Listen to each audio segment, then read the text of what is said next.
like to welcome you on behalf of the Harvard-Radcliffe International Development Forum. We're an affiliate group of the Overseas Development Network, which is a nonprofit private organization which links together campus groups in innovative approaches to world hunger and third world development. The campus groups, which are linked together, share with the Overseas Development Network three basic objectives. These are to fund small-scale development projects overseas, to educate the community about development, and also to set up a placement program for internships in the third world for students. We're very happy that representatives of different ODN groups are here tonight to participate with us from states ranging from Michigan, New York, Pennsylvania.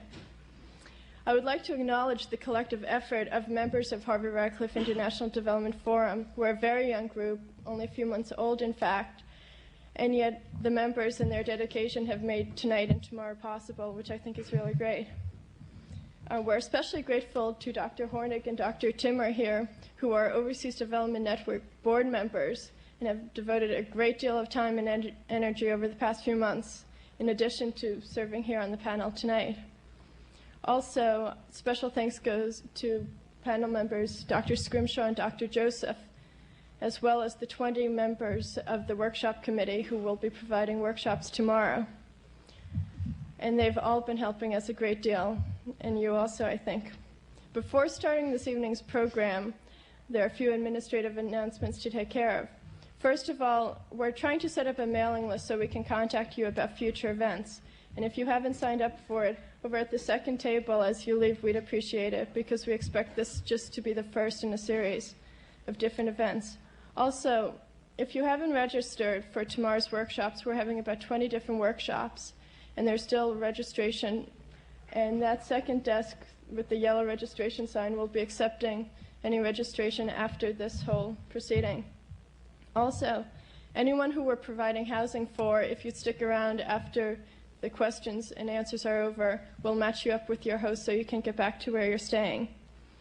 And finally, there will be a reception here tomorrow night at 6 o'clock, and anyone who's participating in the workshops is welcome to attend. Now I'd like to introduce to you our moderator, Dr. Donald S. Hornig.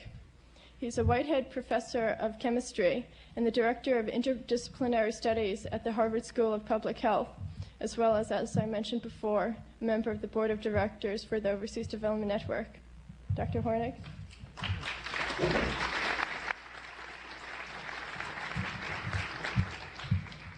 Thank you, Laurie. I must say it's most impressive to see so many people interested in the problems of hunger and of development. It's an encouraging sign in this world. It has been for me a great pleasure to associate with the Harvard-Radcliffe group, which deserves all of the credit, I believe, for putting this together. I don't think any of us deserve any at all, but we'll do our best to support them. The problem which we're dealing with tonight, hunger, is really a very serious one. I think that about 1/3 of the world is pretty well off, and something like 2/3 of the world lives in the 95 countries which the World Bank calls LDCs.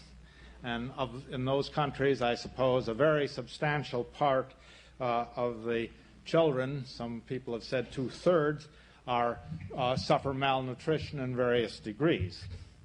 What this adds up to is something like half the people in the world are, at least to some extent, hungry, and there's no question that some starve every year.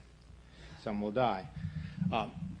One can overstate this, but there's been enormous development progress. Many people have written of the Green Revolution. Food supplies have increased drastically, but I think the problem we're talking about is going to be with us for a long time, because I think the growth in world population is just about kept up with the growth in the food supplies. Well, our problem is, what can we as citizens of this world, we live in the affluent part of it, but we're part of the whole, what can we do about it? It's not just a problem of food, it's a problem of agriculture, it's a problem of the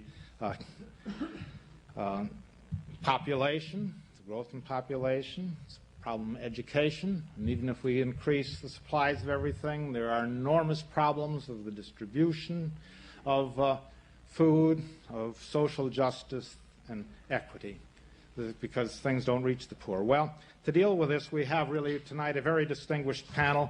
They haven't only studied these problems, but they have all participated in dealing with the problems of hunger in various ways. And first tonight, I would like to introduce Professor Nevin Scrimshaw. He has had a long and distinguished career in nutrition. He was head of the Nutrition and Food Science Department at MIT for some 18 years. He is currently an institute professor, which I believe gives him sort of the run of the institution and puts it all at his disposal, or something roughly like that. He has, during his career, been at the Institute of Nutrition of Central America and Panama, INCAP, and he was director there for 12 years from 1949 to 1961. Of course, he is a member of the National Academy of Sciences and of the Institute of Medicine. I won't try to summarize all the details of his distinguished career, but at various times, in connection with this symposium, he has written about malnutrition, learning and behavior, about nutrition, national development and planning. He's written about nutrition and agricultural development. I don't know which of these things are applicable to what he might want to say tonight, so I give you Professor Scrimshaw.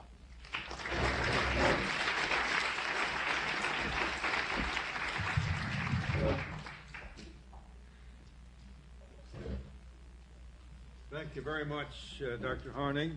Ladies and gentlemen, I would like first to congratulate the organizers for the hard and obviously very successful work that they have put into this two-day symposium on such an important topic.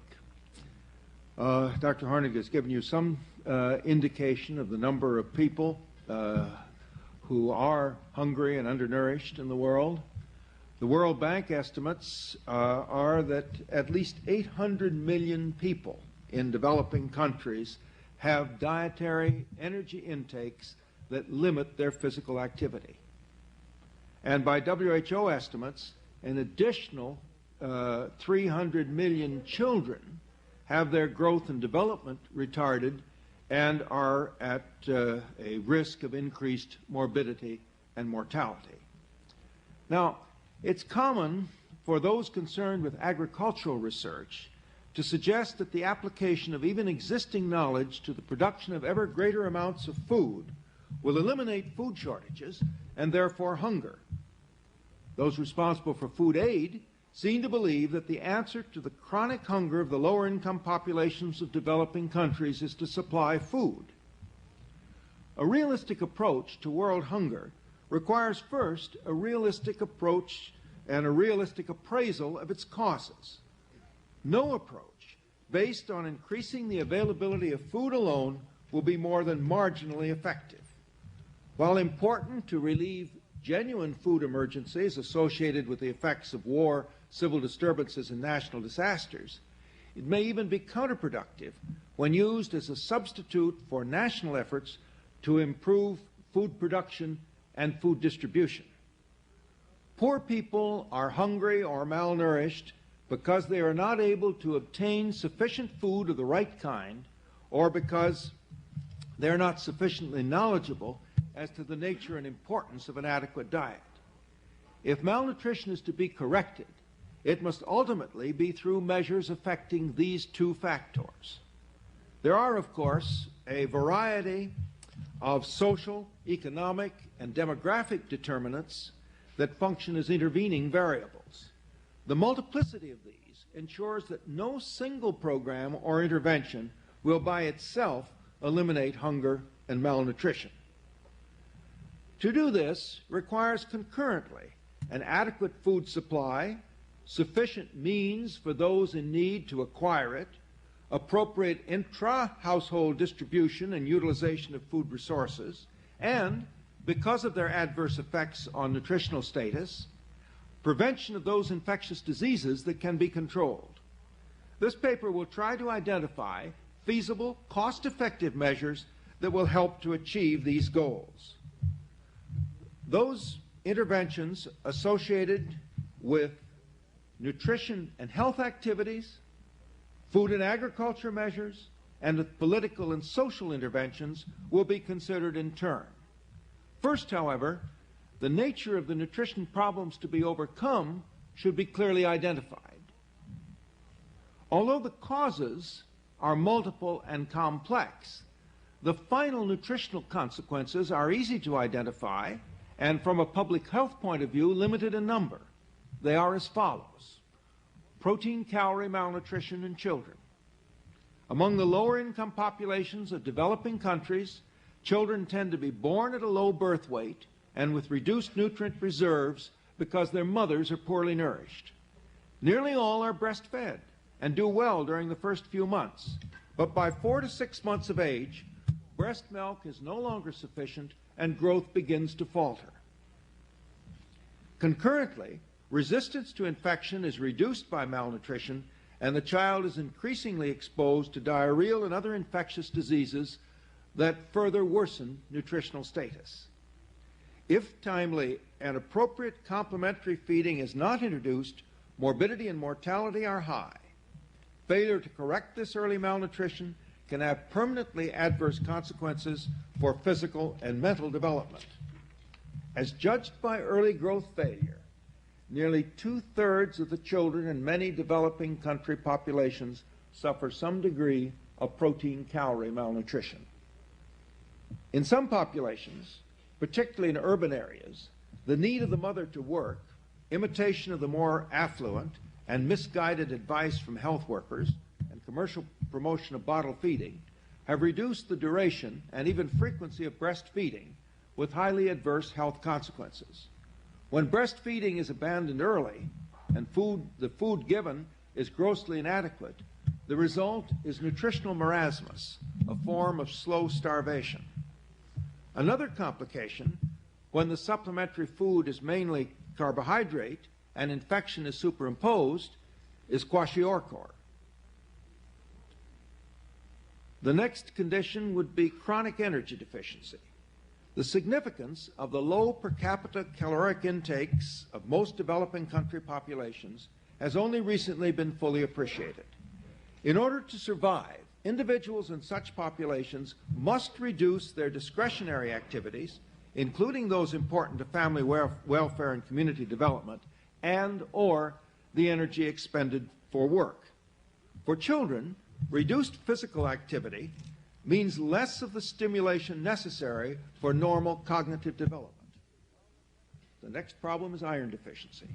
It is now recognized that iron deficiency is the most widespread nutrient deficiency in the world, affecting about 2/3 of the populations of most developing countries, and with about 1/3 of these manifesting iron deficiency anemia.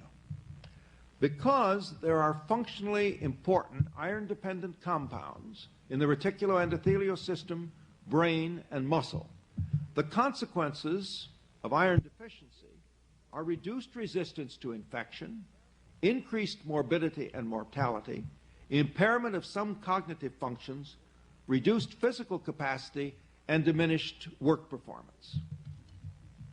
The next condition, iodine deficiency diseases.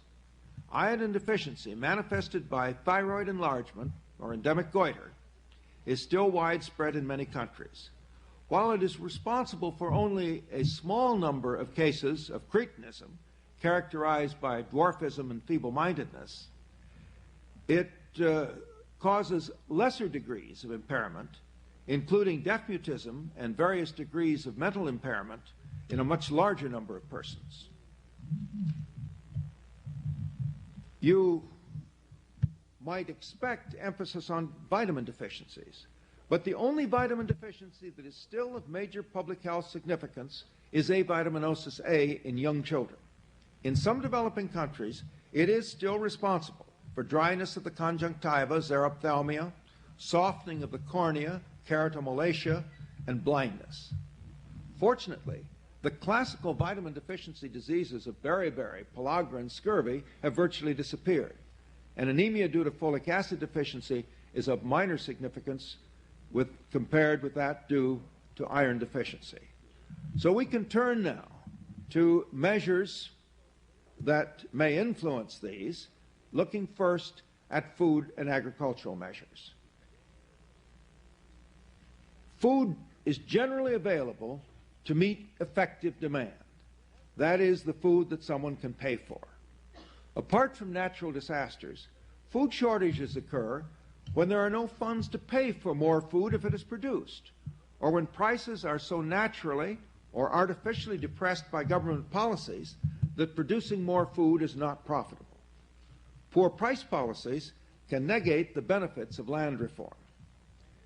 Agricultural research and extension help by making it possible to produce food more efficiently and more cheaply. They can help the economic status of farmers who accept improved agricultural techniques, but they cannot overcome the problem of lack of purchasing power of the remainder of the population. This will require measures that are beyond the role of the agricultural sector per se, ones that will improve land distribution and tenure, reduce social inequities, and alleviate poverty. They will be considered later. Next, nutritional and health measures. WHO and UNICEF have identified a package of activities that are affordable and of demonstrative effectiveness in preventing most malnutrition and its consequences in young children. Dr. Joseph will refer to these further, but let me mention them briefly. These include the use of growth charts.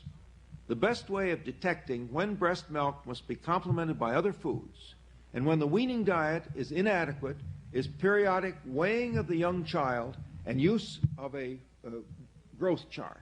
Experience has shown that even illiterate mothers can understand the significance of an increase or decrease in weight from one weighing to the next. If detected early, only minor adjustments in the distribution of the family diet can prevent the fall off in growth and its consequences. Weighing programs conducted within the home or village should be the cornerstone of any program to reduce childhood malnutrition.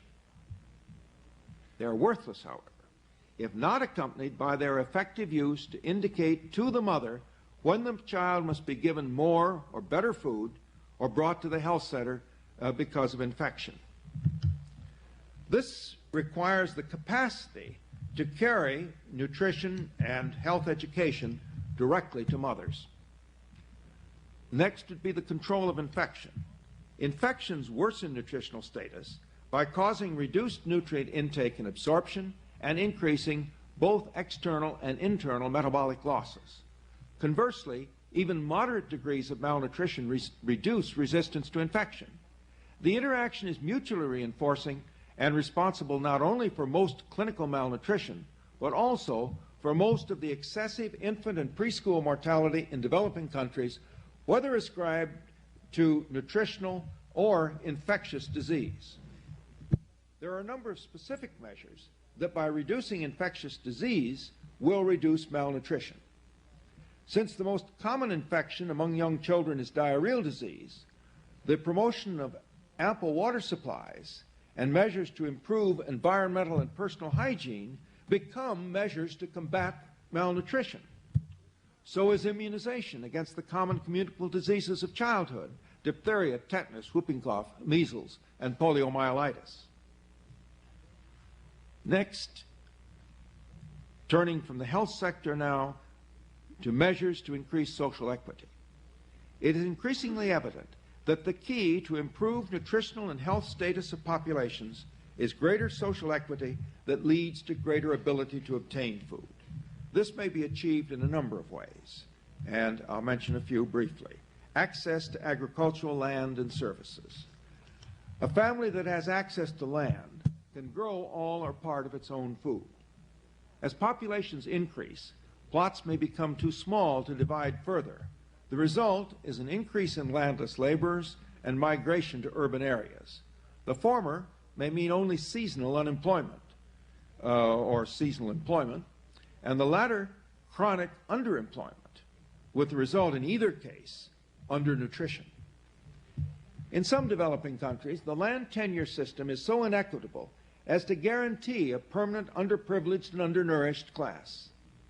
With 2% of the population controlling 80% of the agricultural land, El Salvador has had the largest proportion of landless agricultural laborers of any country in the world. And yet the forces dominating successive governments have been totally resistant to any kind of land reform, including the most recent U.S.-backed land reform effort that is stalled now with little progress. The situation is little better in neighboring Guatemala. Yet other countries, such as Egypt, Peru, and Taiwan, and much earlier Mexico, have managed to carry out far-reaching programs to increase small farm holdings and limit the size of large farms. It is generally agreed that the elimination of rural poverty and hunger will require overcoming the extreme inequities in land distribution that characterize many developing countries. Next, increased income for food purchases. For those without land, government actions are required that will improve their purchasing power, such as minimum wage laws and price controls targeted to the poor. Other measures, such as import and export policies and industrial development policies, can have a profound effect on local employment prospects and on income available for food purchases. Next, entitlement. The concept is that everyone is entitled to food and shelter, and those who are too poor to achieve this should be helped. The two principal ways of doing so, as far as food is concerned, are food subsidies and income supplements. In Egypt, subsidized bread is a major factor in preventing severe undernutrition. Subsidies are of value, particularly if they can be targeted to those who are most in need. Fair price shops in the Asian subcontinent have been moderately successful in doing this. Food stamps as income supplements can be effective if the logistic and administrative problems can be overcome, although this is a large if for most developing countries. Is it realistic to believe that hunger can be eliminated from developing countries by the year 2000? It is realistic to state that hunger can be eliminated by the year 2000, but not that it will be eliminated. There is ample evidence that it can be done. Some developing countries in extremely unfavorable conditions have made notable progress in applying the needed measures and eliminating hunger and malnutrition as public health problems. China, with an arable land area no greater than that of India, has managed successfully to feed a population 4 times greater and extend health services to them. Taiwan, Korea, and Singapore are doing well, and a number of other countries, such as Indonesia, Malaysia, Thailand, Colombia, Chile, and Peru, are making good, if somewhat uneven, progress, and any such list is going to be controversial, of course. Egypt, India, Pakistan, Bangladesh, Tanzania, Sri Lanka, and the Philippines, despite recent setbacks in several of these countries, are fully capable of achieving the Alma Ata goals for primary health care, including the elimination of hunger and malnutrition by the year 2000. Some point to the success of Cuba and the measures now being taken in Nicaragua to correct long-standing inequities and provide nutrition and health services, and suggest that this is the way the problem should be approached. This is the political way to be approached. But Costa Rica has achieved even more dramatic improvements in nutritional and health status while maintaining a completely free and open democratic society. In the early 1950s, infant and preschool mortalities were high in Costa Rica. The degree of growth retardation of preschool children was the same as in the highlands of Guatemala, and both kwashiorkor and marasmus were hyperendemic. As recently as 1966, 14% of the preschool children experienced second and third degree malnutrition by the Gomez classification. That is, they were more than 25% underweight for age. By 1982, it was less than 5%, and both infant mortality and mortality of 1 to 4-year-old children had dropped to the same range as in Europe and North America, with avitaminosis A and endemic goiter eliminated as public health problems.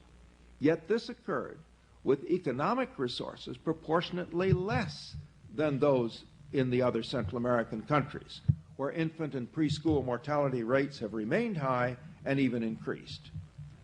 Land tenure inequities remain a problem in Costa Rica, but the consequences are mitigated by the other social policies. The difference in every one of these examples is political commitment. A government that, regardless of its ideological base, cared about its people and gave a high budget priority to education and health, particularly that of mothers and young children. It was government policies that targeted goods and services, including health and nutrition, housing, environmental sanitation, education, and welfare activities, to the deprived population groups. The provision of such social services becomes part of a dynamic process of redistribution of national income. These policies also encourage the small farmer with agricultural extension, credits, and access to the necessary inputs of seed, fertilizer, and pesticides. With political will, dramatic changes can be brought about in only a few years. It is noteworthy that Chile and Cuba, with governments that are now poles apart, both have excellent systems of primary health care and good vital statistics. Nicaragua is placing the same emphasis on social services as Costa Rica, despite the differences in form of government. China can be considered the political opposite of Taiwan and Singapore, yet with comparable health records. Turning from the successes to the failures, we find a similar diversity of political systems, with their common characteristic, protection of the status quo for the elite, or vigorous pursuit of becoming a new elite, without regard for the bulk of the population. That is, a government that supports the protection of or the acquisition of economic and social privilege for the few. There is no question that at the present time, hunger and malnutrition, poverty and social inequity, land distribution and food availability are becoming worse in a number of countries as the direct result of ineptness, corruption, or policies in support of an elite minority. In these countries, the policies of national and multinational companies often contribute to the problems. Many of the countries of Africa are in this sad situation, as well as ones in Latin America. Without a change in government policies, the nutrition and health in these countries will not improve and may even grow worse. Now, what can the U.S. do? I'm sure that you would like to know what the United States can do to help and what actions on the part of the United States can be counterproductive. It should be obvious from the foregoing that financial assistance, even if it is of the magnitude proposed by the Kissinger Commission for Central America, will be futile if government cooperation and venality find ways of appropriating it largely for the benefit of the elite without changing the status quo. In the case of El Salvador at the present time, such assistance is far more likely to be used for the purchase of apartment houses in Miami or to perpetuate military repression than to help the people.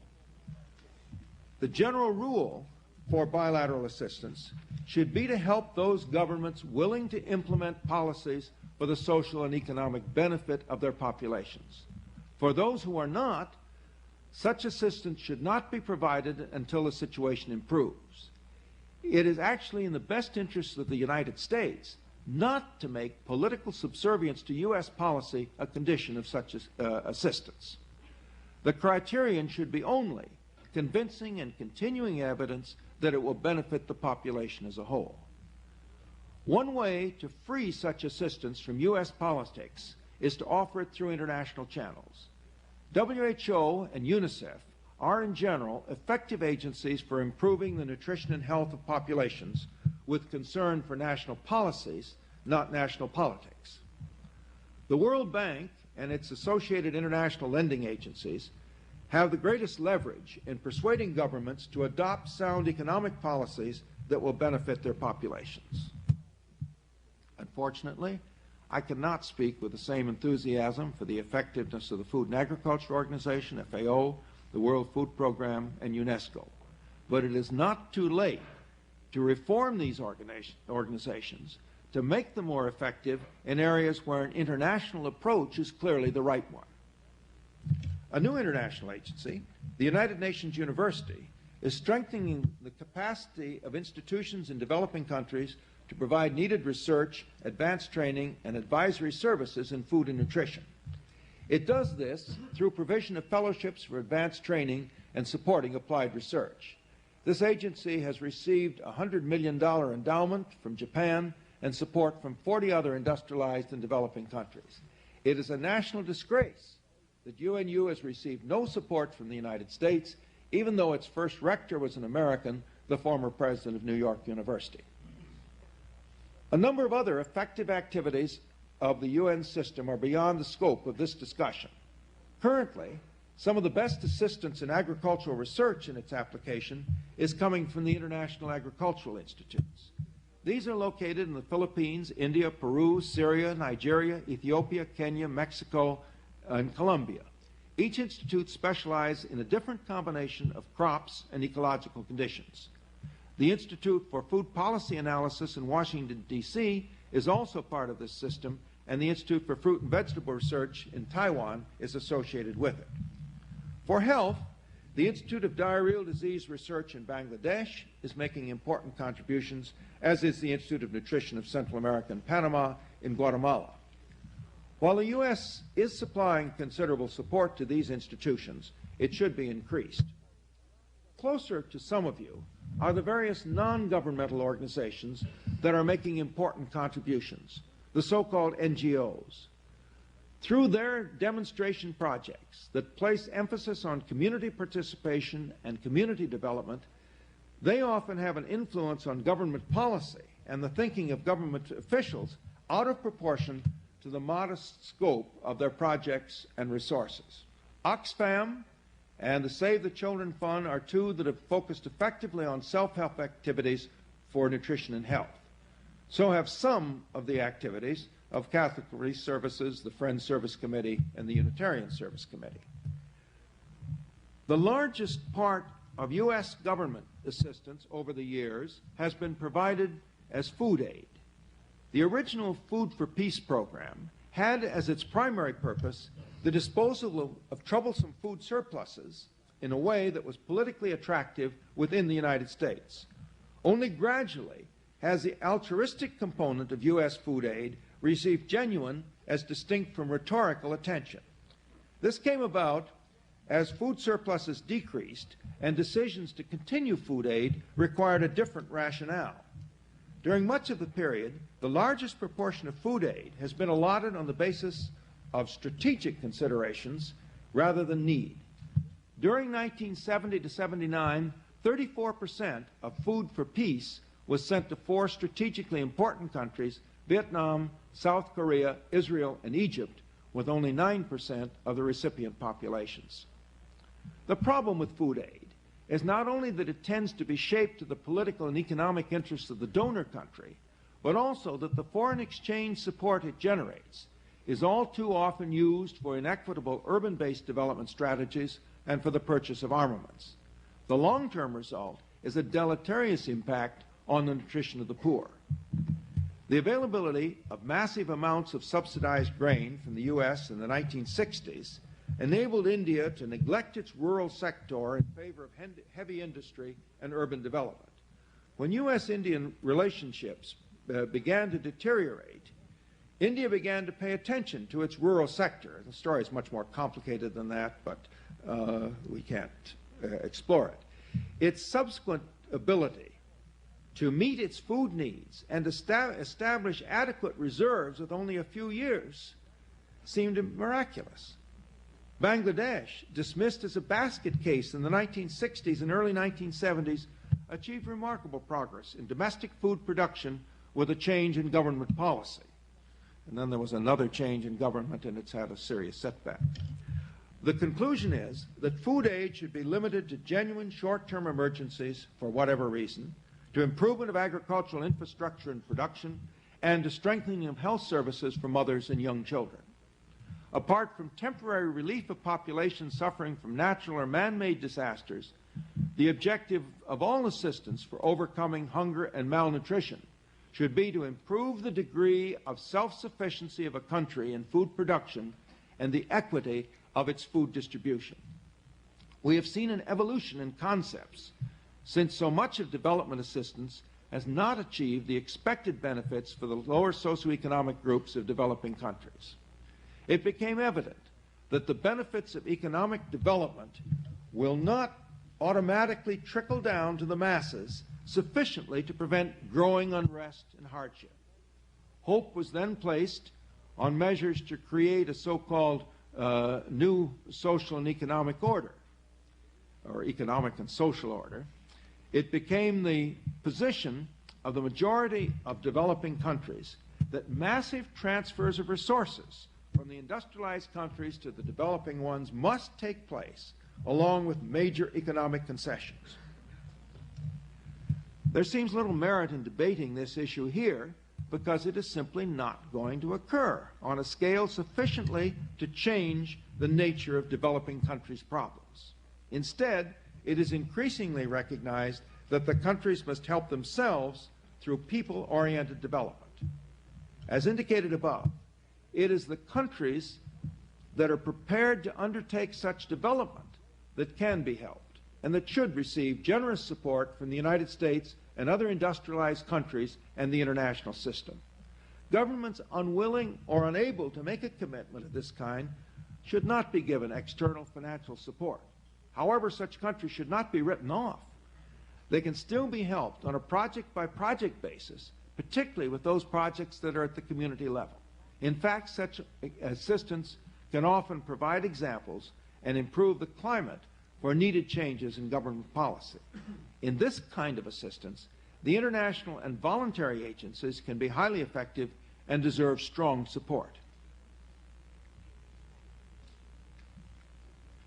In conclusion, it is realistic to contemplate the elimination of hunger and malnutrition if and when governments adopt social, economic, educational, agricultural, and health policies that have been shown by the experience of countries with a wide range of political systems to enable them to achieve this goal in a surprisingly short time.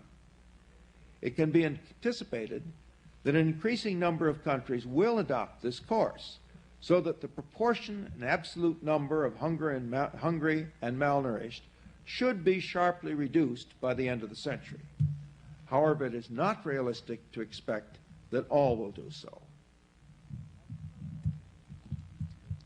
At a practical level, there are realistic policies that persons such as yourselves, national governments such as our own, and international and voluntary agencies can support that will make a critical difference. I've tried to outline what some of these might be. Dr. Joseph and Dr. Austin will undoubtedly elaborate on these and others. Thank you.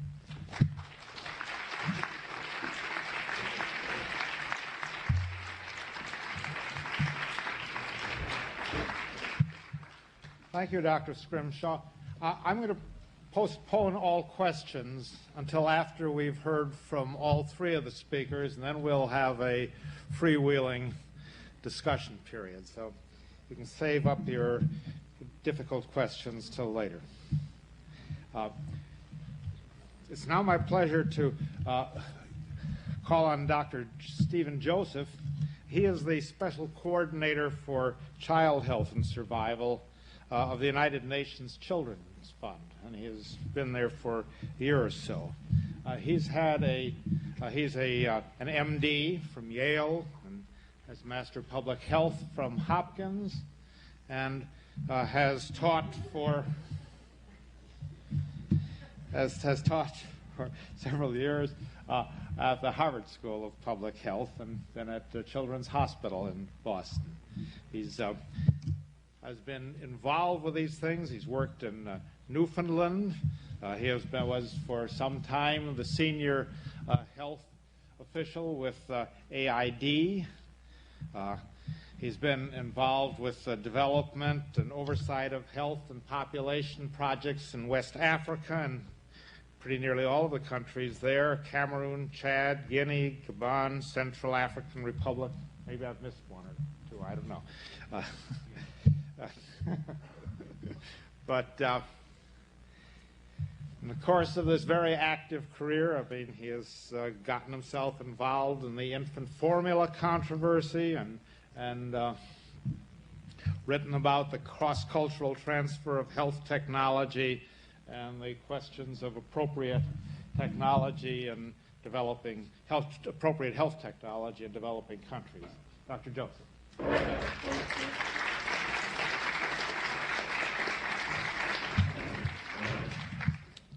Thank you. It's a pleasure to be here this evening, and I wish you an active and enthusiastic and positive weekend. It's a difficult task to follow Nevin Scrimshaw. We did have a brief telephone conversation to see if we couldn't work our presentations in such a way to see it in the round. And as I listened to his presentation, I hope you'll find that what we say is complementary. I'm going to take a slightly different approach, but I do think it ends up in a complementary sense. That's with two E's, not an I and an E. In addressing the topic of the forum this evening, I'm going to try to place the stress on the word realistic. This means that I will begin with a brief assessment of hunger, or rather with estimates of worldwide malnutrition as it currently exists. And then I'll attempt at some perspective regarding the major determinants that will influence the prevalence of malnutrition over the next 15 or 20 years. And then I'll try to outline a series of actions to mitigate this situation, actions that I believe are within the grasp of the world community. Now, I chose the word mitigate quite deliberately because in attempting this perspective of realism, I want to say at the outset that I do not believe that we will see an end to high prevalence endemic malnutrition in the foreseeable future. Certainly not by the end of this century. Somewhat to the contrary, I believe that we must mount major efforts so that we do not see an increase in both chronic and acute malnutrition, especially in Africa and in parts of South Asia. The global estimates of malnutrition among the most vulnerable groups, children under 5 years of age and women, are numbers so large that they're more numbing than they are sobering. About 40% of all children under 5 in developing countries, and that's some 125 million children, are stunted from chronic protein energy malnutrition. About 12%, some 40 million children, are wasted from acute protein energy malnutrition. Over 20% of all infants born in developing countries, that's some 17 million annually, are low birth weight infants, most of whom reflect inadequate maternal nutrition and health. Half of all the women of childbearing age in developing countries, some 220 million women, have nutritional anemias. Little is known in detail about the prevalence and consequences of chronic undernutrition of developing country women and mothers, but the prevalence of mild to moderate malnutrition among these women may be nearly as high as among their infants. As argued in a National Academy of Sciences report of 1983, which I commend to you all, research into the epidemiology, the effects, and the means of combating malnutrition among these women ought to have a very high priority on our international research agenda.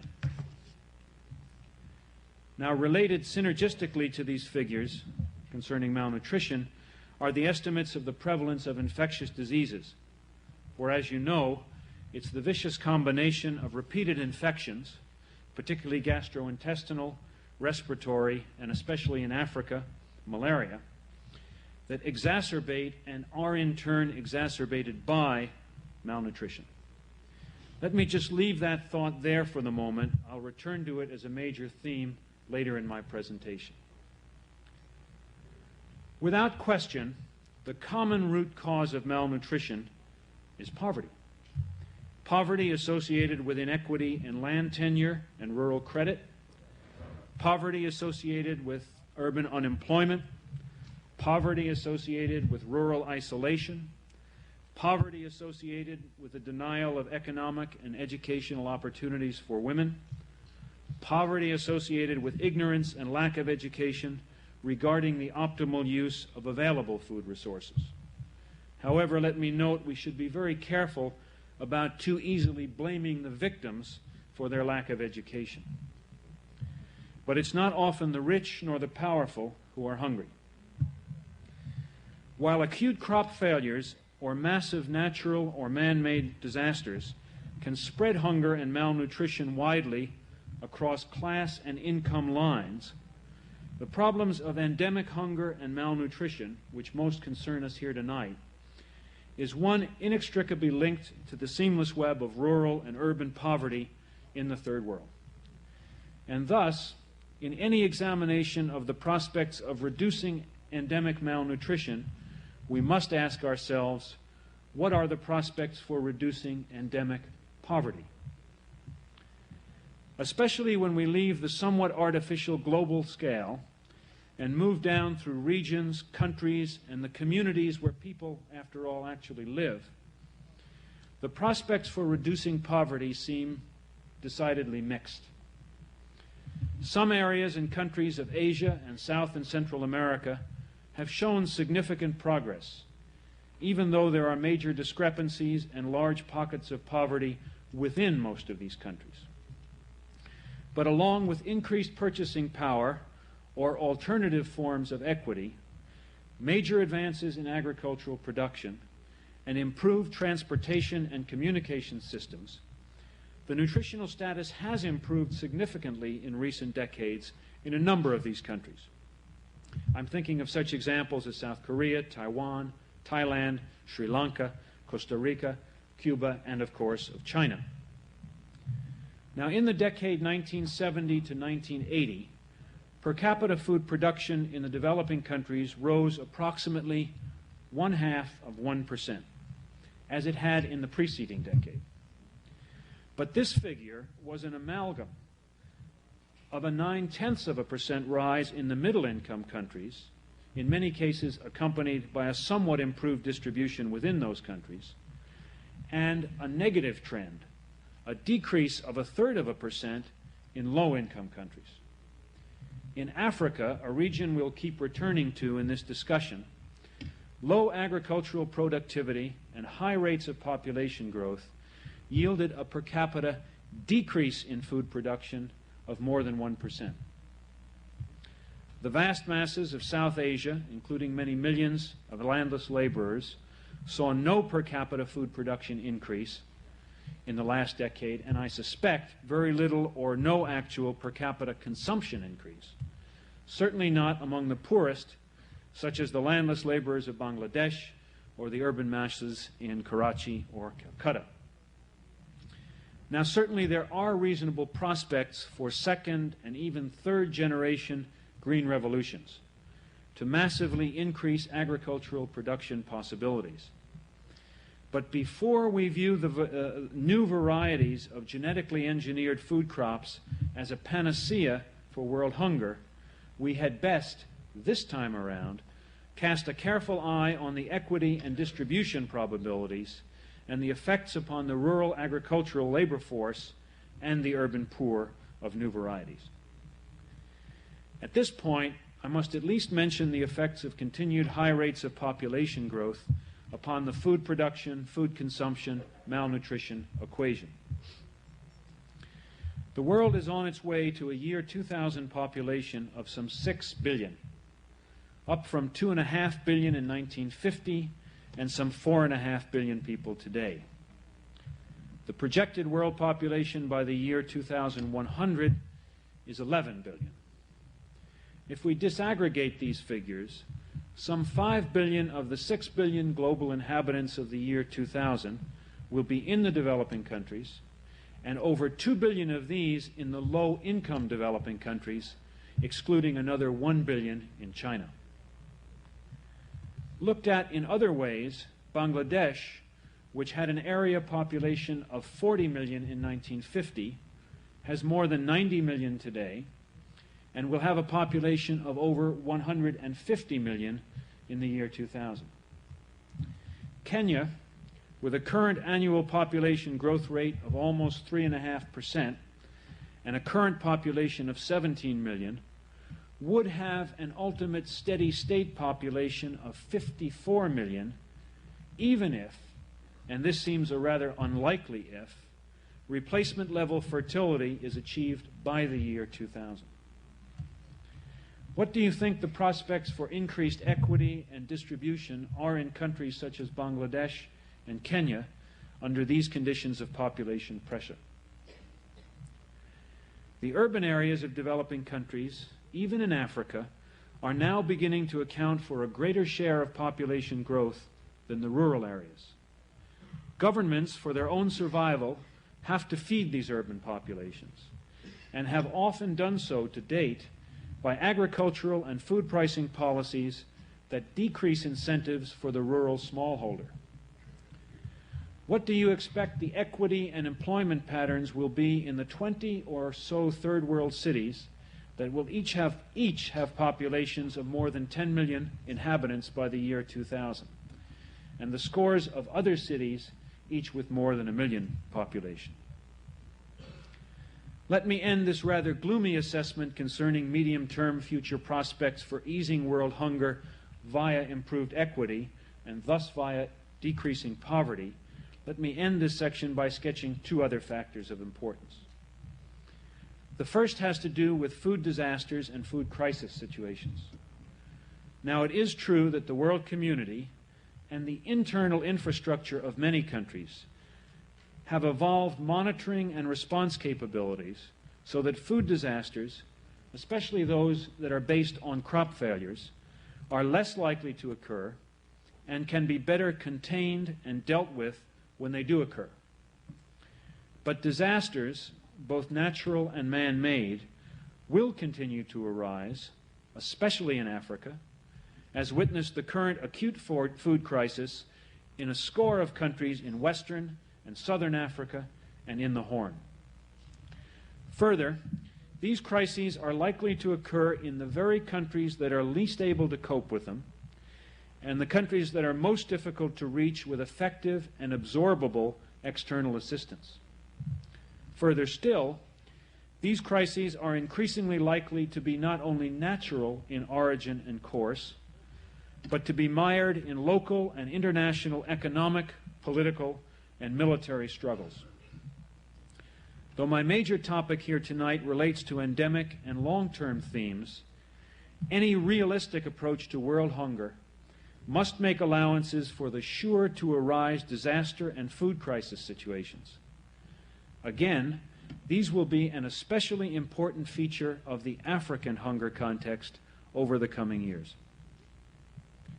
Up to this point, I have hardly said anything concerning external assistance, bilateral or multilateral, food aid, economic development assistance, and the like.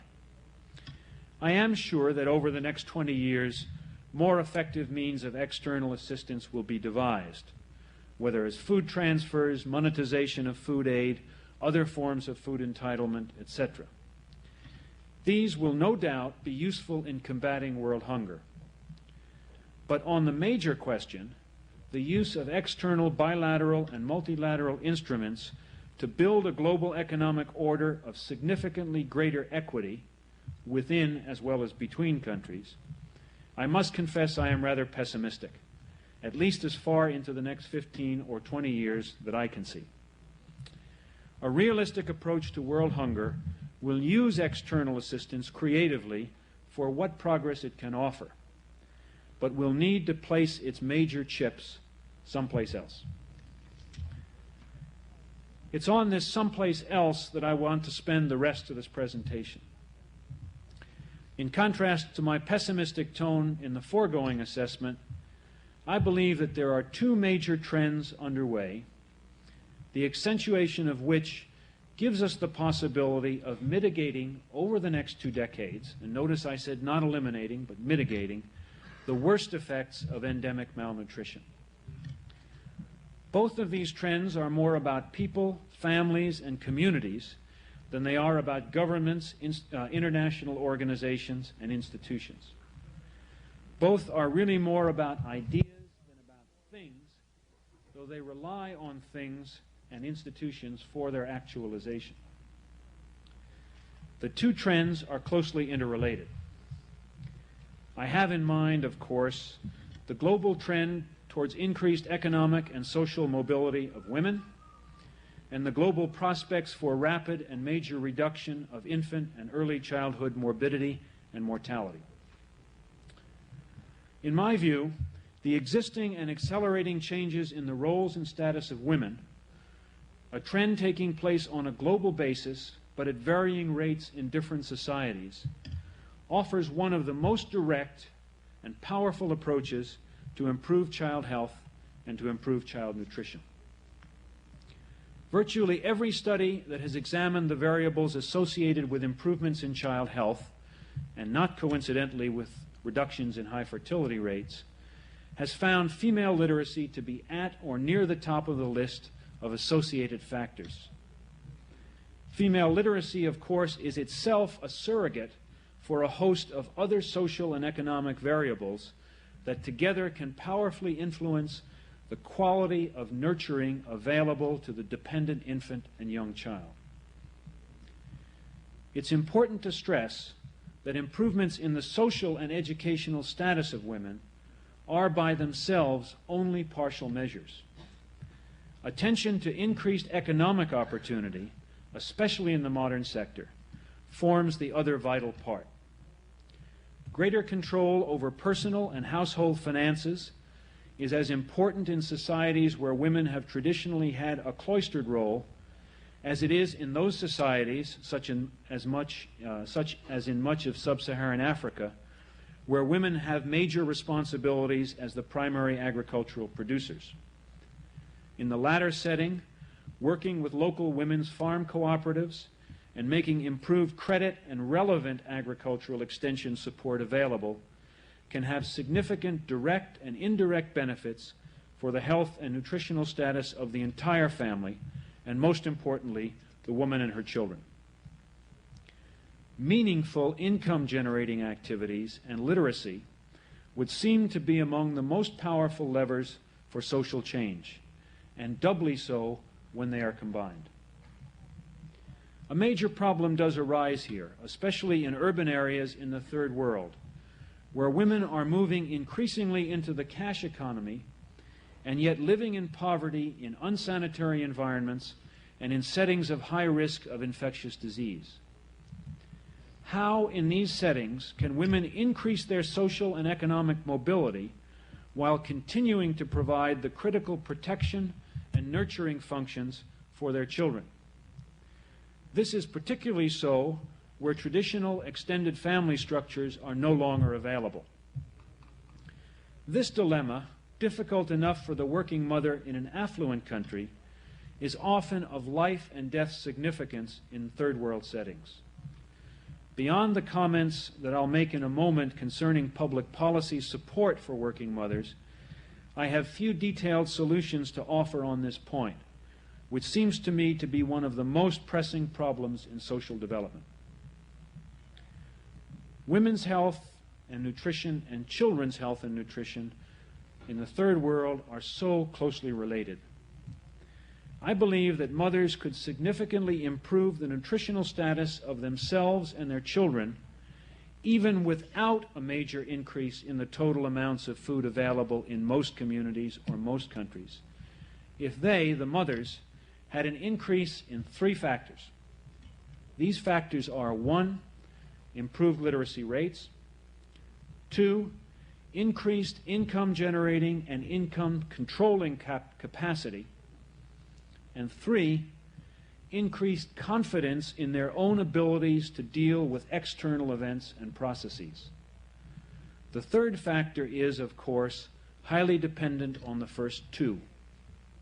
I shall return to this important factor of confidence at the end of my presentation, as I suspect that it may be the most important factor of all. What can we do to assist this trend of increased social and economic mobility of women?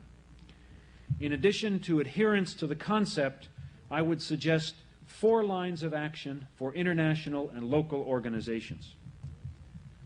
The first has to do with filling in the many blanks in our knowledge. For example, how are decisions made at the household level in a given society, decisions that affect the health and nutritional status of those most at risk? What are the positive and the negative beliefs and practices that determine the quality of nurturing? If we understood better, society by society, the factors which cause some families to function effectively with regard to health and nutrition, often in spite of very limited resources, we would understand better how to avert and how to redress the situation where families, and particularly mothers, are unable to maintain adequate family health and nutrition. Second, to provide direct program support to activities designed to improve the economic and social status of women, giving special emphasis to combined efforts that might offer synergistic benefits. The third is to explore all the avenues of public policy that bear on the question. For example, it does little good to exhort working mothers to breastfeed, even if family and health advisors are supportive, if employment and maternity leave legislation, availability of child care and adequate transportation for mother and child, and similar other factors, including social attitudes about breastfeeding, all work against the ability of the mother who has made the choice to actually carry it out. Fourth, national and international agencies should attempt to increase the number of women in positions of professional, managerial, and political responsibility at all levels from local to global. Let me turn now to the issue of infant and early childhood infectious disease mortality and morbidity and its relationship to malnutrition. In the practice of pediatrics and public health in a developing country, the first thing you must do is to let go of one of the basic concepts that you've been taught in the Western medical curriculum. The concept that seeks a single unifying diagnosis for all a patient's symptoms. Patients, and especially children in the third world, have multiple repeated illnesses of diverse etiologies, and chief among them are the repeated infections that grind down a child's nutritional status in the first 2 years of life. A typical developing country child may well have 5 or more bouts of significant diarrhea. The above list of obstacles to survival do not include neonatal tetanus, which accounts for 1 to 1.5 million deaths per year in developing countries, nor the ravages of malaria, another 1 to 2 million deaths in early childhood annually, especially but not exclusively among African children. The most important feature of this pattern, especially the diarrhea and the respiratory infections, is that these infections occur in relentless repetition in the first 2 years of life, and most often in children whose protein and energy intakes are inadequate or barely adequate for normal growth, and most often during the period where children are nutritionally most vulnerable. The infections create a further nutritional drain, and the downward spiral of nutritional status leaves the child less able to defend against the next round of infection. Thus, while we say that 15 to 20 million children under 5 years of age die each year in developing countries, and estimate that 5 million of them die from diarrhea, and a roughly equivalent number from respiratory infections, the majority of these children actually succumb to a progression of infection and malnutrition which is synergistic, cumulative, and in many cases entirely preventable. My own most vivid memory of this was an 11-month-old boy who was a measles patient in my hospital ward in Cameroon. Apart from his measles, he appeared in reasonable shape, the usual low hemoglobin, chronic malaria, and intestinal parasites accepted.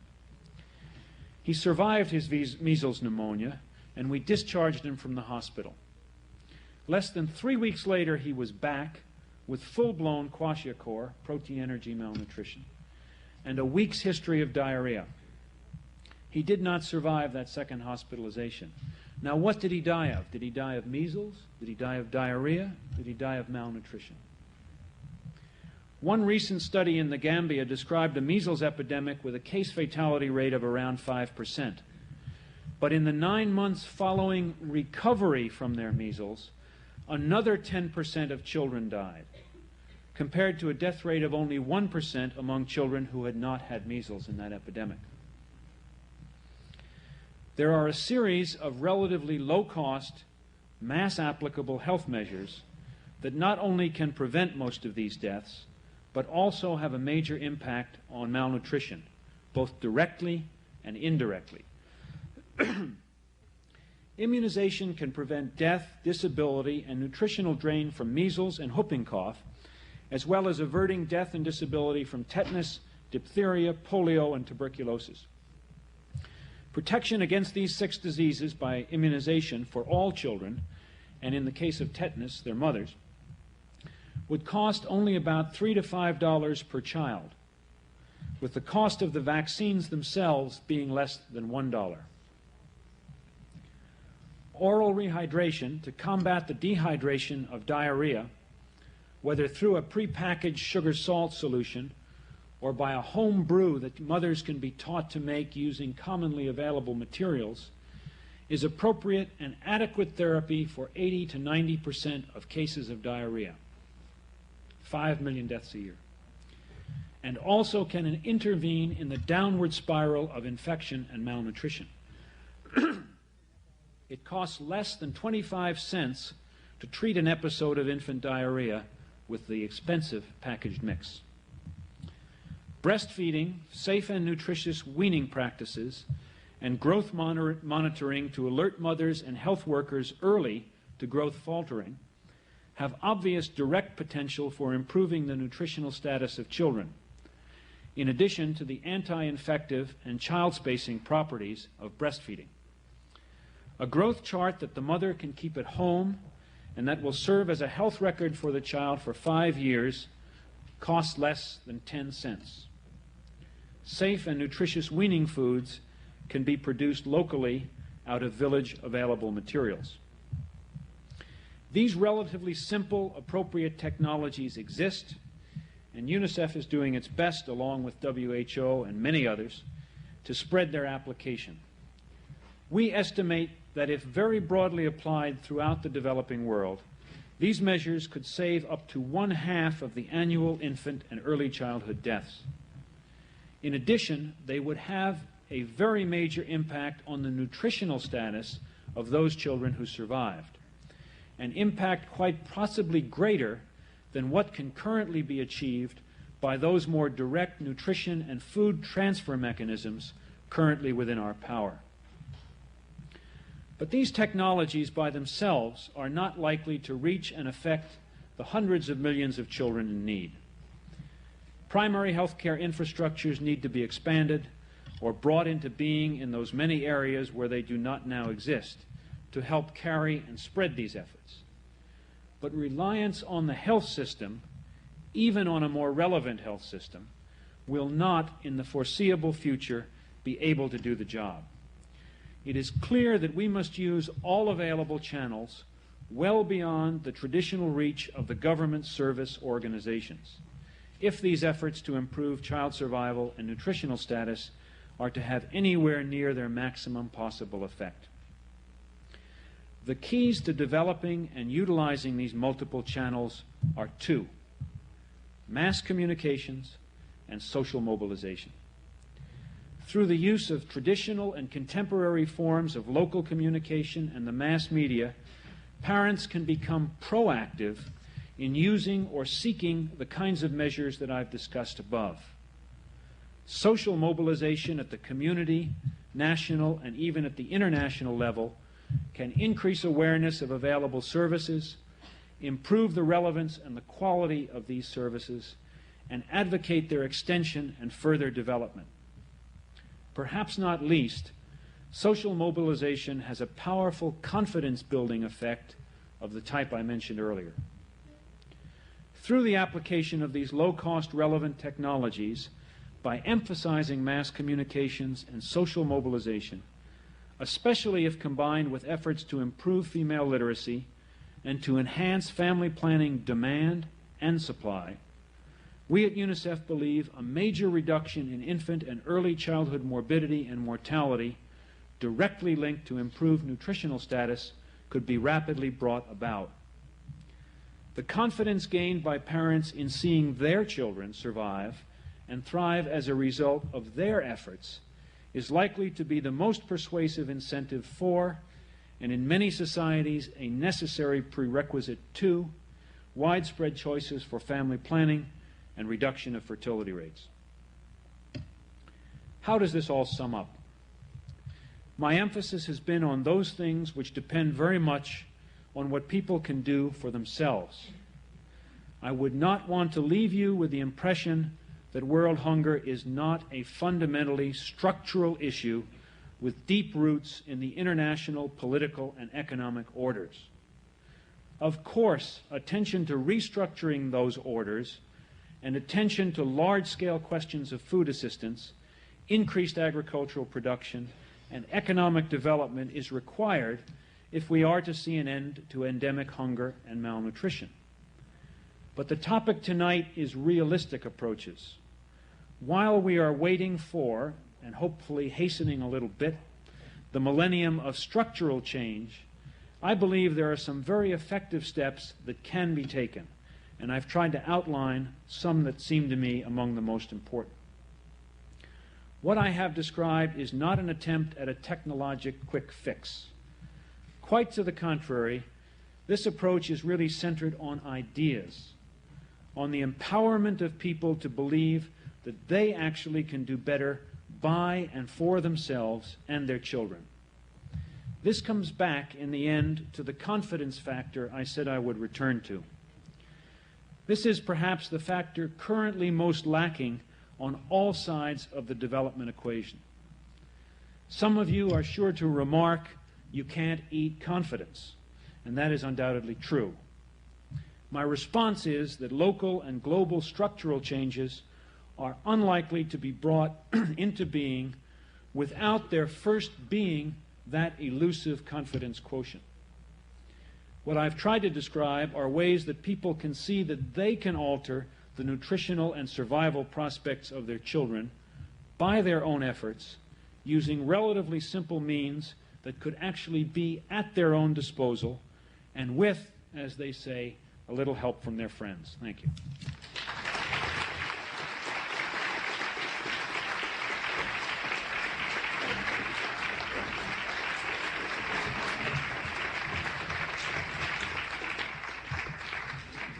Thank you, Dr. Joseph. Well, so far we've heard from a nutritionist and a public health physician. Now it's the turn of an economist. Professor Timmer is professor of agriculture and business in the Harvard Business School. He's previously been a professor of agricultural economics at Cornell. Before that, he was in the Food Research Institute at Stanford. He has lots of experience in developing countries. I think his particular interests have been especially Indonesia and China. I'm looking at the things he's written. I see that rice seems to be a crop that turns up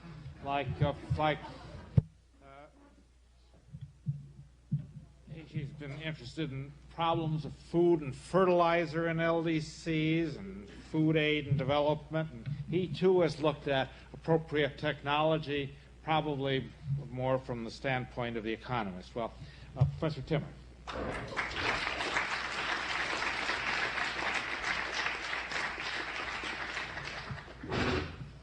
Thank you, Professor Hornig. It was no slip of Professor Scrimshaw's tongue when he thought Professor Austin might be here. We always, the two of us, wonder which of us will show up for any given session on a topic about hunger. Those of you who know us or our work know that we have offices next to each other. We both pick up the same telephone, and we both work on the same topics. I discovered as I looked out in the audience tonight, though, why I was here tonight. There are many familiar faces here, and I realized that my course on food policy has an hour exam on Tuesday. And there will be some hints.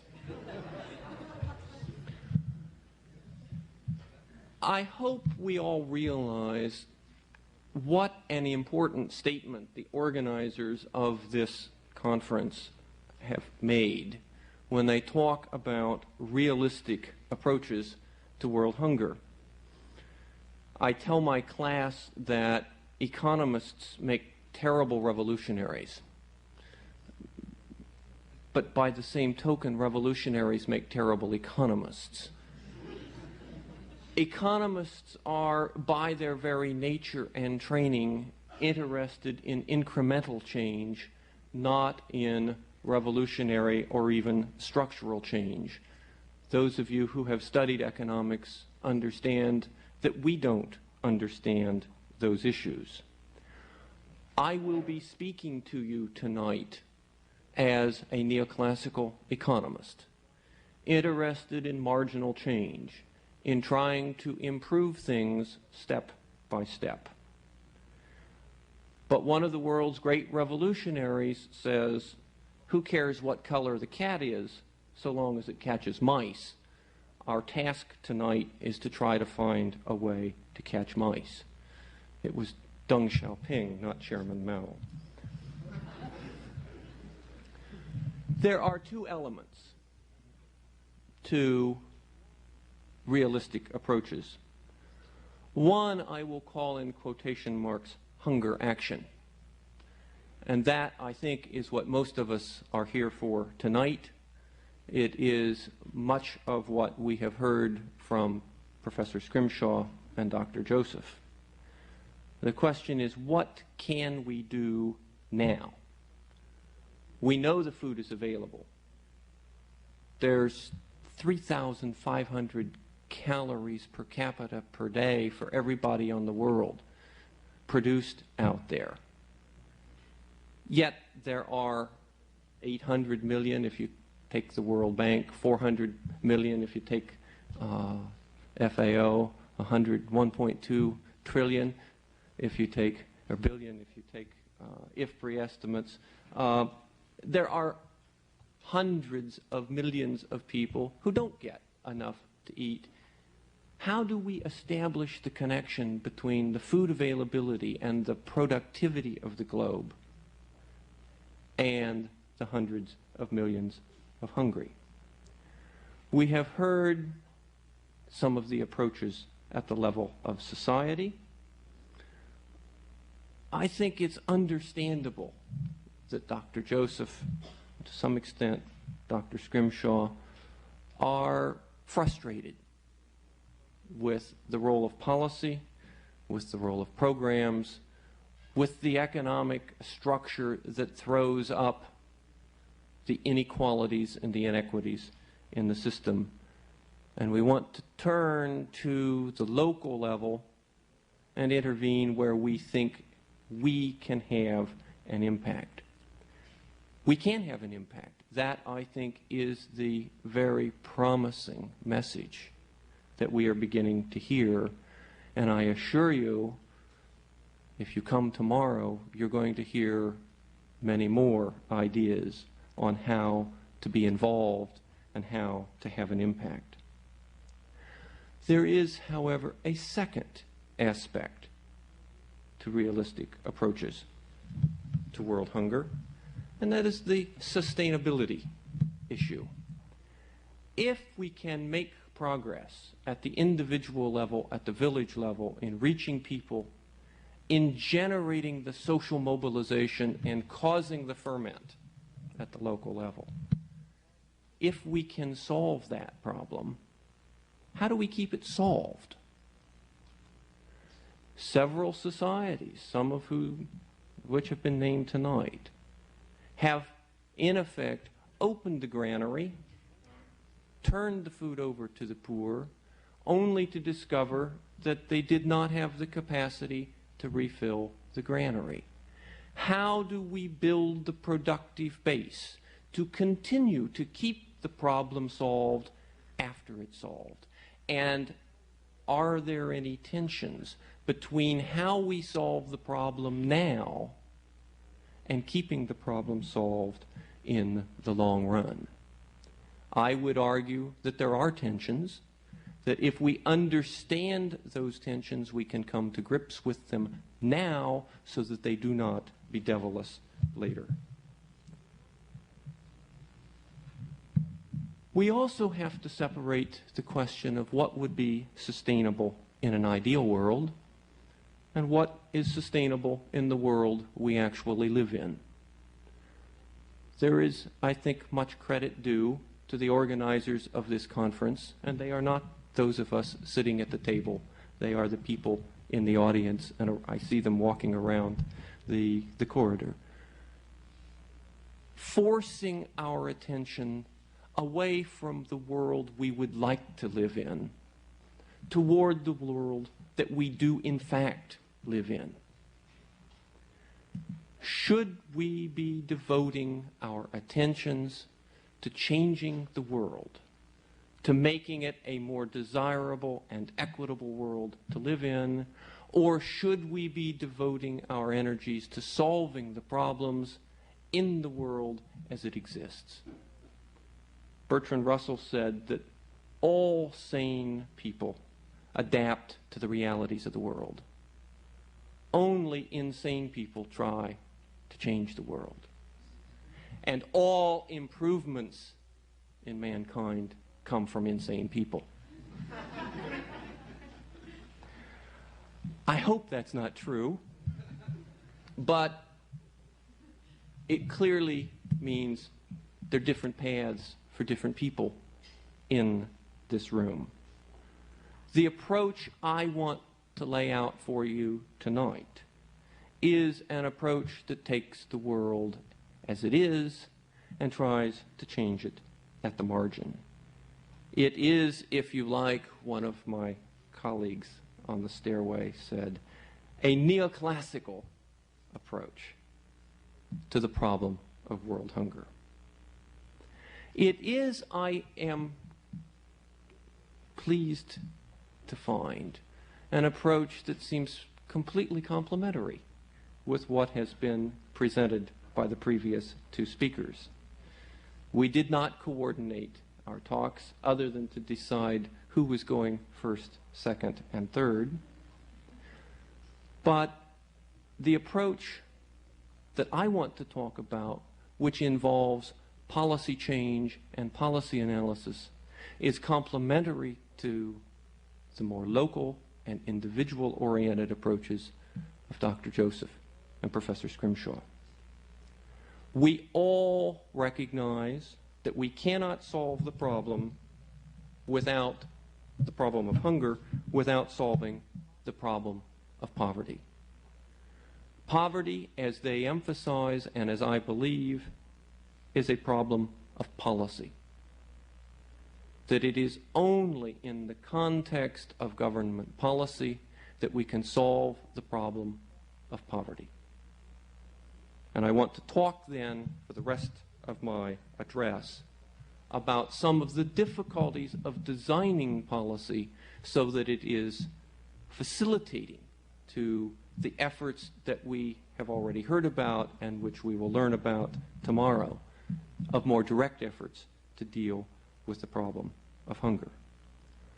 I want to emphasize that the impact of policy is not simple.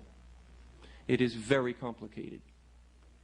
One of the reasons countries so fervently resist the conditions imposed on them by donors is that donors frequently do not understand how those policies will actually have an impact in the particular circumstances of the country under consideration. Conditionality, urging countries to adapt sensible policies, is not new. It is not a product of the 1980s. It has been with us for at least 2 decades. And it is a bit intimidating to realize that what we thought were the right answers for these countries 20 years ago, 10 years ago, and 5 years ago now are on the scrap heap of intellectual ideas about development. I do think we have to be modest in the demands we place on the countries that are receiving our assistance. At the extremes, they're good guys and bad guys, and we all understand that. Most of the world is gray. And we need to understand in individual circumstances what the actual impact of a policy change will be. That is very difficult to sort out from Washington. What I am looking for, what I will call a food policy approach, because it tries to integrate the various aspects dealing with the food sector that ultimately impinge on hunger, is a long-run policy environment that will be conducive to a short-run solution to the problem.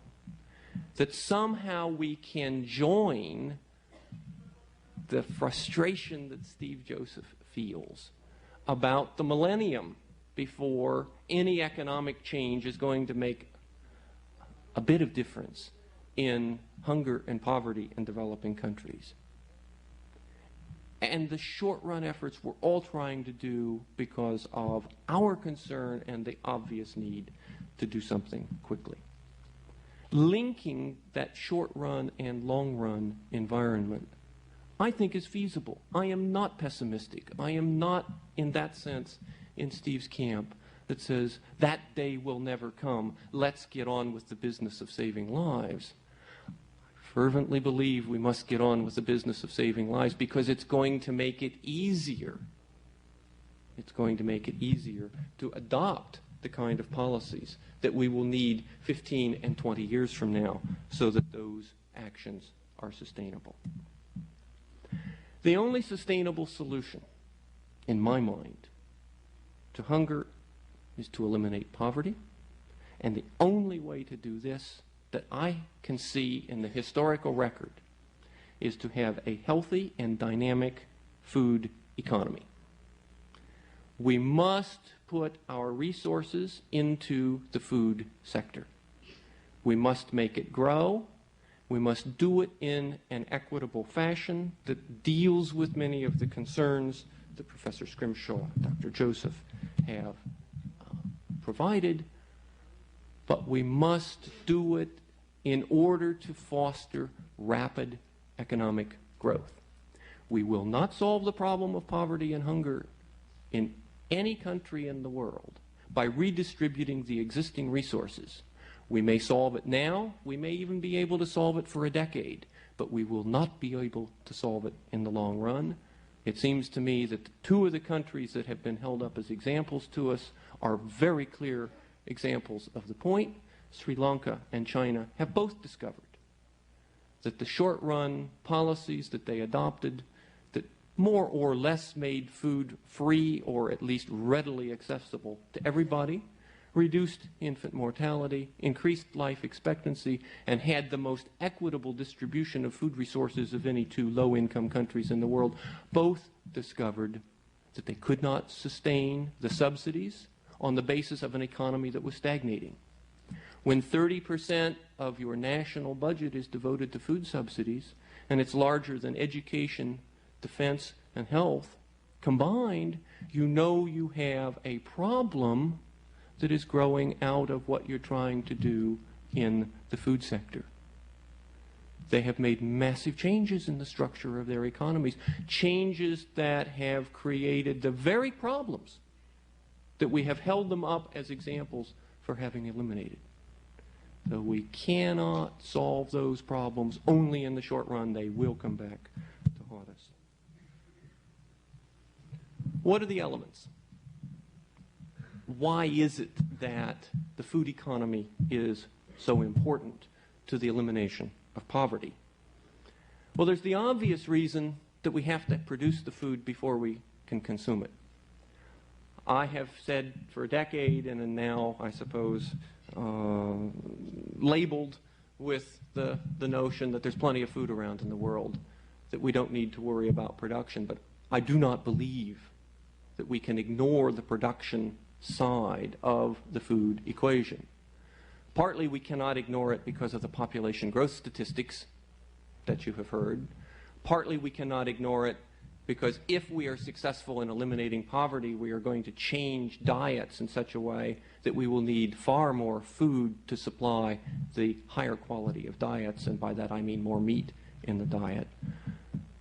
But mostly, we need a healthier food production sector because that's where much of the world's poverty is. It's where most of the productive jobs can be created in the next 10, 20, and 30 years. If we neglect agriculture, we are neglecting poverty. And so let us not put that aside simply because we know that this year there was enough food for everybody. Secondly, worrying about the food economy is important because pumping purchasing power into the rural economy is the best and fastest way to redress some of the important income distribution inequities that we see around the world. You do not have to increase food production by 10% in order to increase rural incomes by 10%. There's a way that governments have available to them that can do it much more quickly and maybe even more efficiently than that, given the characteristic biases we see around the world against the rural sector. Raise the prices. Pay the farmers more. Pay them what their production is worth in terms of the opportunity cost of the resources it takes to produce it. But what happens if we do that? What about Steve Joseph's 10 million people in 20 different cities around the world who depend on cheap food? What will happen to them if we pay farmers what food is really worth? They will be in trouble. They will be in nutritional trouble. And it is why we must worry about that category of interventions that Professor Scrimshaw laid out for us. Those targeted food subsidies that provide food stamps if we can do it, ration shops if we can do it, some kind of targeted subsidy to reach poor consumers. But we must not try to subsidize food for the entire economy, or we will bankrupt the nation. And if we bankrupt the nation, we are not solving the problem of poverty. The third reason why we must worry about the food sector is because of its links to economic development. There are no examples in economic history of countries that have grown and become rich that did not have agricultural revolutions, that did not have fundamental changes in the productivity of their agricultural sectors.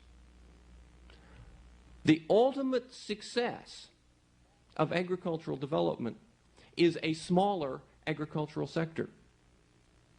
It is a structural transformation of the economy that makes agriculture unimportant. But you cannot leapfrog economic history and make agriculture unimportant by neglecting it and saying you've become rich. It simply doesn't work that way. You have to do it the hard way. What are the elements of a healthy food economy? Consumption initiatives in the first place.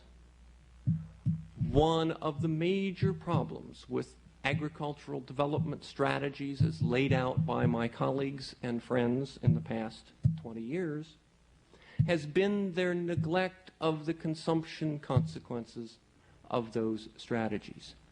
Agricultural development is, by its nature, a long-run process. It takes 10 years to develop the research base. It takes 20 years to develop a peasantry that is quickly responsive to price signals and new opportunities with productive inputs. In the interim, We must worry about hunger. We must do something about it, and that's one of the major reasons why we are here. Secondly, we must, however, have a production strategy. We cannot simply ignore the farm sector because there's plenty of PL 480 food grain available. Professor Scrimshaw's point is quite well taken. Food aid has served as a significant disincentive to many third world countries to do what is necessary in terms of structuring their own priorities. I know what the statistical evidence says, that food aid more or less displaces commercial imports. That's not the point either of us is making.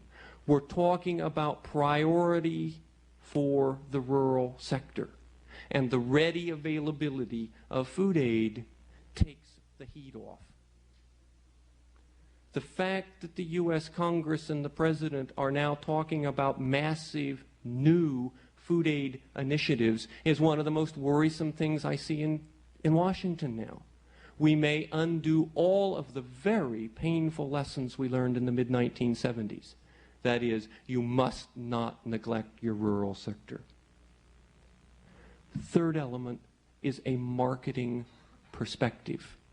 In socialist and capitalist countries alike, markets play critical roles.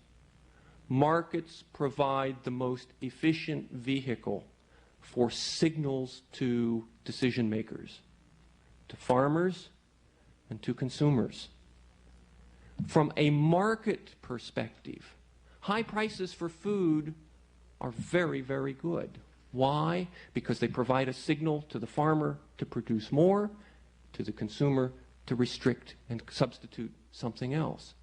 By the same token, low prices are very, very good because they say the commodity is available in abundance. Society should not be putting its scarce resources into expanded production of that commodity, and it's fine for consumers to use much of it. Given that agriculture is one of the least stable industries in the entire economy, with swings from surplus to deficit expected because of weather and all kinds of other shocks to the system, we need the capacity to adjust. The question is, where is the burden of adjustment? Who adjusts? We can ask that question at an individual level, and we know that it is the poor in a free market economy who have to pay the price of adjustment. Rich people don't change their food consumption patterns when prices change. It's the poor who are forced to adjust. But it also has its international analog. It's poor countries that must adjust when there is global scarcity or global surplus. Japan and the European community are two of the most irresponsible actors in the world food system. Why? Because they refuse to adjust. They import exactly the same amount, no matter what the world price is, no matter what the global availabilities are. They export the same amount, no matter whether the world is in surplus or in deficit. Who is adjusting? Poor countries are adjusting, and the United States, which still more or less operates a free price system. Adjustments to market signals are important because the instability is real. The policy question is who has to pay the burden of that adjustment. It is much, much better to have rich U.S. consumers adjusting through their meat consumption than it is to have consumers in Bangladesh have to adjust their caloric intake when grain supplies are scarce. It would be even better if rich consumers in Europe, Japan, and the Soviet Union were adjusting. The fourth element of a healthy food economy is the macroeconomic setting. I've talked a little bit about the links to the growth strategy, but it turns out that there are almost no success stories in rural development in the context of a hostile macroeconomic environment. When push comes to shove, it's not the Minister of Agriculture that determines whether agricultural development is successful. It's the finance minister and the chairman of the central bank. It's foreign exchange rates, it's interest rates, it's minimum wages. It's the elements of macroeconomic policy. It's how the budget is allocated. It's whether there is significant inflation. Those are the keys to rapid growth in agriculture, because rapid growth in agriculture only happens in a commercial environment. The marketing links between the macroeconomy back to the rural economy are very powerful. What are some of the lessons? At one level, it seems to me, we need to understand some of the things that work and don't work in food policy history, in development history. One of the things that both Professor Scrimshaw and Dr. Joseph noted, it's very nice to see it because I think it's terribly important, is that we do not know enough about household decision-making. My interest in household decision-making, though, is probably a little bit different than theirs. My interest in understanding household decision-making is because my experience is that most countries do not trust the millions of farmers and the millions of consumers to make decisions in their own best interest. When push comes to shove, most countries, and including the United States, Europeans and the Japanese, certainly the Soviets and the Chinese, most of the third world, want to tell their citizens what to grow and how to grow it, what to eat and when, where to get it. They would like to command the economy to the extent that it's possible. Because then, you see, they know what the outcome will be. Relying on the outcome of millions and tens of millions of individual decision makers is risky. And you don't trust all those people to behave appropriately unless you really have a clear-cut understanding of what they will do if you change prices, if taxes are changed, if subsidies are paid, if a new technology is introduced, or if a feeding program is brought to the local school.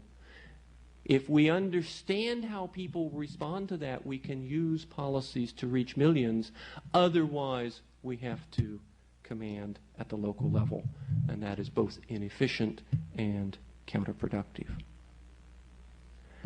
Second thing we need to understand are the failures and successes of our own experiments. Understanding failures and successes is inherently an analytical task. It's trying to figure out why one thing worked and something else didn't. Why did a project work in Sri Lanka when it did not work in the Gambia? Why did Indonesia's macro policy have a rural orientation when that of Kenya did not? Why the successes and why the failures? How do we understand that? It's important. It's especially important to an economist because for the private sector, many of us still believe a little bit in Adam Smith and the hidden hand guiding individual decision makers to social welfare. There's no such hidden hand leading policymakers to find right policies. If anything, the odds are against finding a good policy unless you've done the analysis to figure out what's going to work. The odds, I think, are heavily against policymaking as a random process.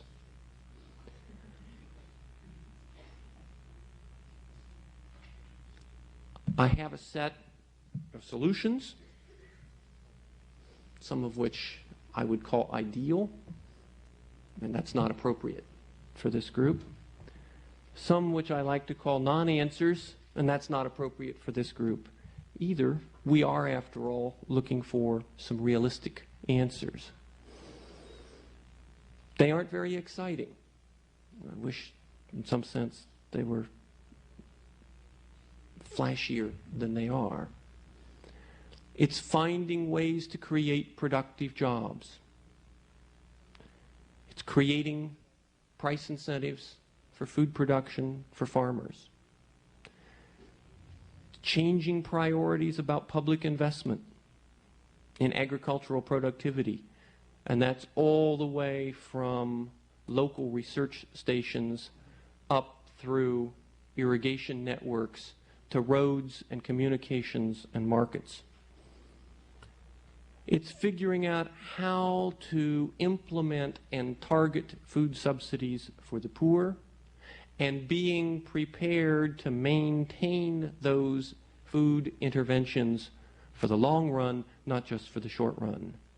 If there's anything we've learned about economic history, it's that even rich countries have hungry people and that we need food interventions to reach them.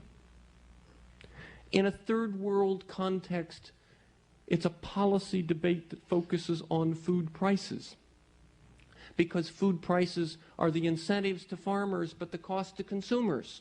And the dilemma between keeping prices low for poor consumers and keeping prices high for the incomes of farmers and the employment that's created by the spinning around of that income in the rural areas, that dilemma is impossible to reconcile, but at least facing it and talking about it and figuring out how to resolve it in any given circumstance is a debate about food prices.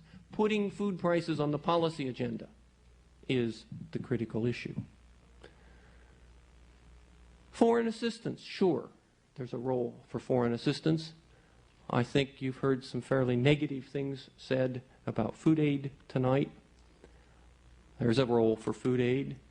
Food aid is a real economic resource, and countries need real economic resources in order to grow. They need capital investment. It creates jobs, it creates infrastructure. What is unique about the foodiness of food aid apart from the dollar value of it, though? That's what's difficult to come to grips with in food aid.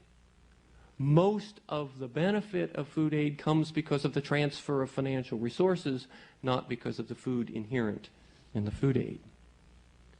Secondly, in almost no countries in the future will be financial aid be large enough and important enough so that a country should change its own priorities about what counts in development.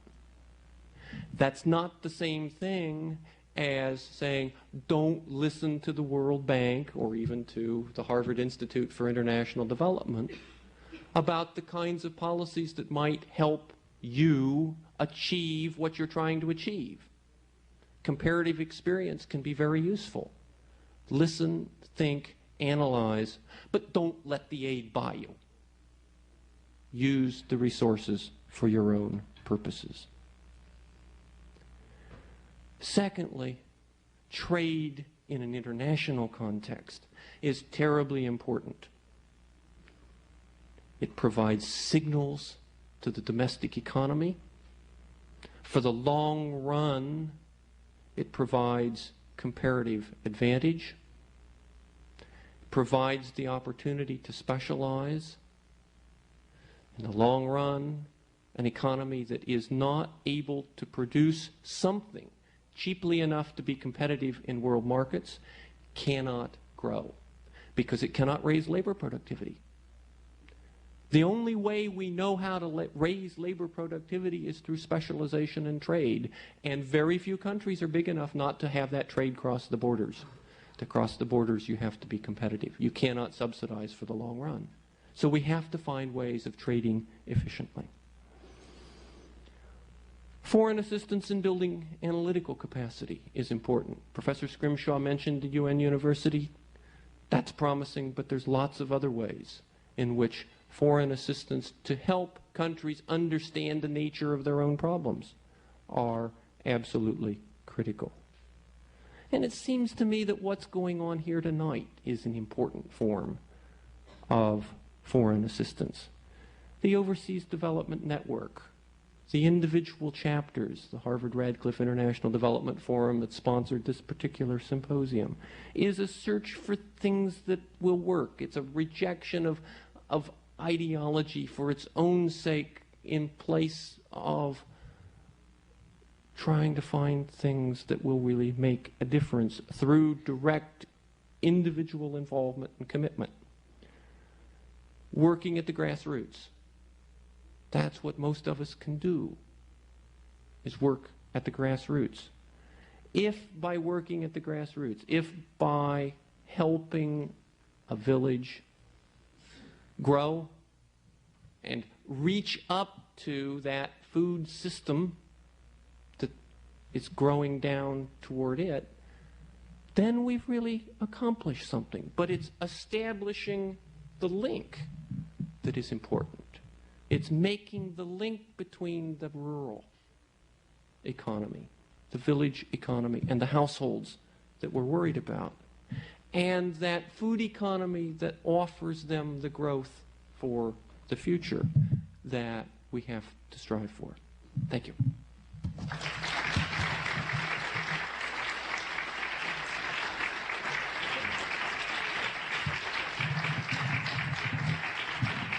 Thank you. Thank you, Professor Timmer. Now, of course, tomorrow in small groups you will have your chance to really hammer out the answers to some of these questions, but I think there's time for at least a few questions. If you want to ask a question, please identify the speaker to whom you're addressing it. And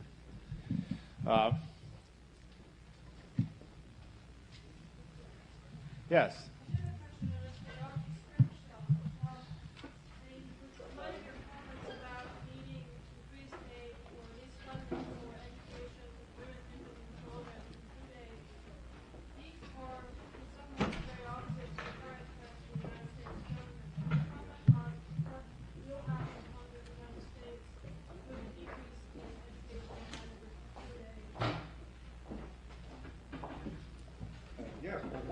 What is happening with a decrease in the WIC program is an increase in hunger and malnutrition among women and children in some populations of the United States.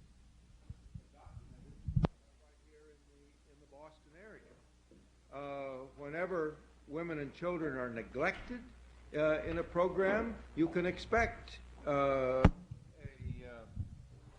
increase in nutritional and health problems. And conversely, specific attention to women and children, as generally the most vulnerable groups in a population, will have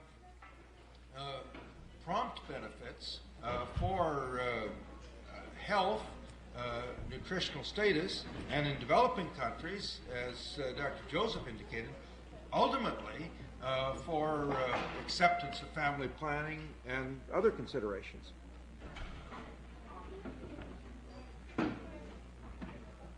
Yes, up there. That's a realistic approach to amplification.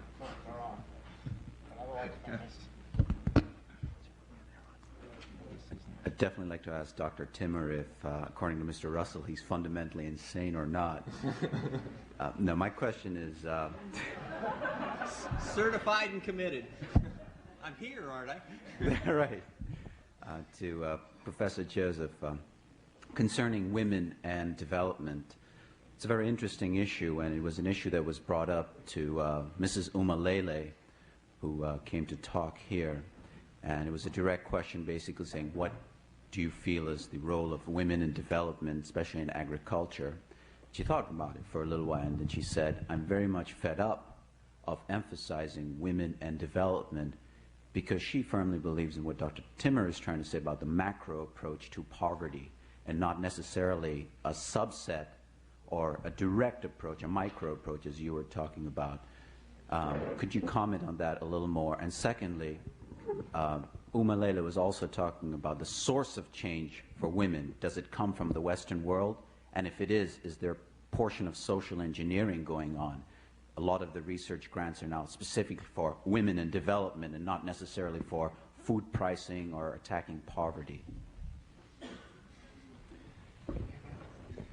Let me use the opportunity posed by your question to get a shot in at Peter Timmer.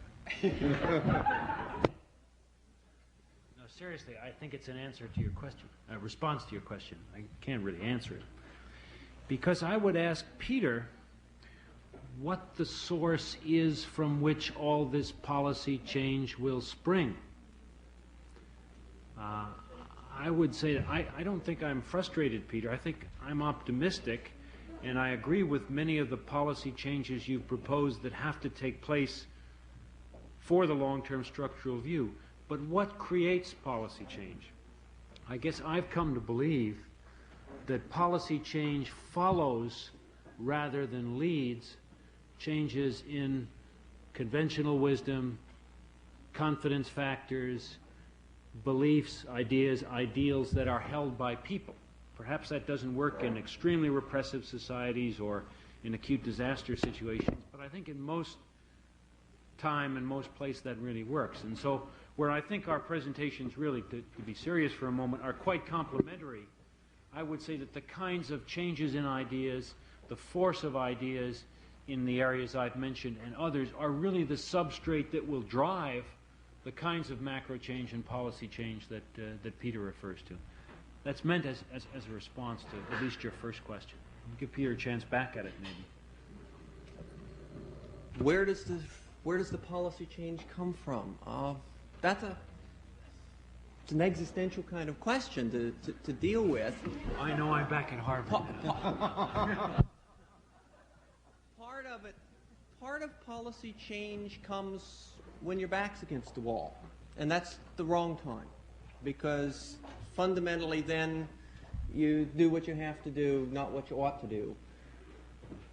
The real test, it seems to me, is to find ways to bring policy change, I hate to say in a technocratic way, but in an analytical way, using an understanding of the problem, precisely of the kind of understanding that you're bringing to the situation, bringing that understanding of the problem to policymakers and offering something that doesn't threaten their position. I mean, the problem with so much of our policy advice historically has been it either throws the government out or it doesn't deal with the problem.